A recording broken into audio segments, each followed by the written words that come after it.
Before we have a few more poems, I know everybody has heard a lot now that speaks directly to how people have been inspired by reading and hearing Nick's poems, and by Nick's permanent appreciation of Larry, and by Tony's breathtaking work to build his brother's legacy and make it alive forever. This is the moment when we have to invite you all not only to donate as you have with your wallets, but to roll up your sleeves and get involved with us. This intrepid board of directors, sort of like Moses going to the promised land, has gotten us to the doorway of a building that we now have to program and operate. And we can't do it alone. We've got the help of a wonderful new grant writer. Thank you, Deborah. We have a lot of energy on our board, present and former board members.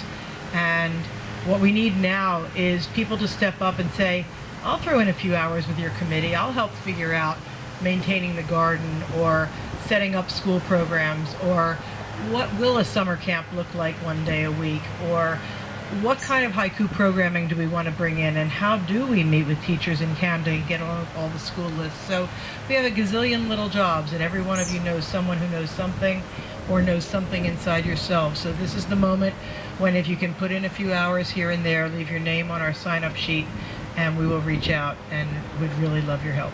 I'll do two of my poems since I did Winners, and then give it back. For some reason, bugs were on my mind lately, so I have two bug poems. One really bugged me this winter. Global warming, January with fruit flies. Global warming, January with fruit flies.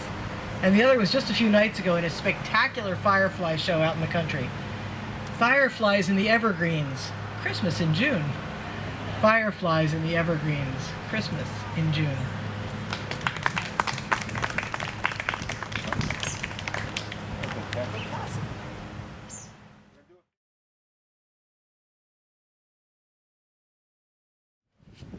By way of introduction, my name is B.J. Swartz, and I am a member of the Bridget's Writers House, and I also subscribe or follow on Facebook something called NHK Haiku World, and they have a program on television too.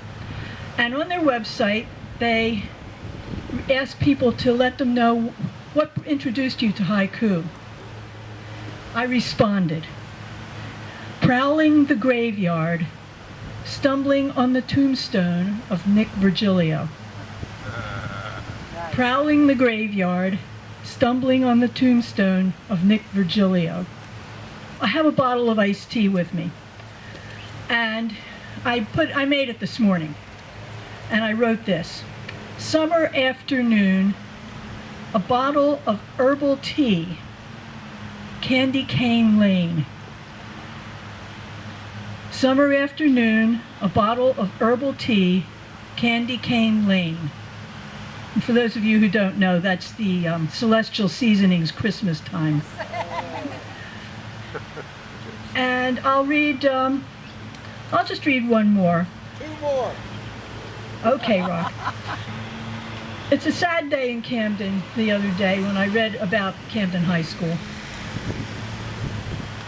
and about a closing. And I remembered my dad walking us from Oak Lynn into Camden one day and taking us over to see the high school. And I had written this about it. From atop the hill, vision of a great castle, Camden High School. From atop the hill, vision of a great castle, Camden High School. And I guess the last one will be, here in Harley, there are two other people buried. That one is, of course, Walt Whitman, and the other is Ella Reeve Bloor, who was,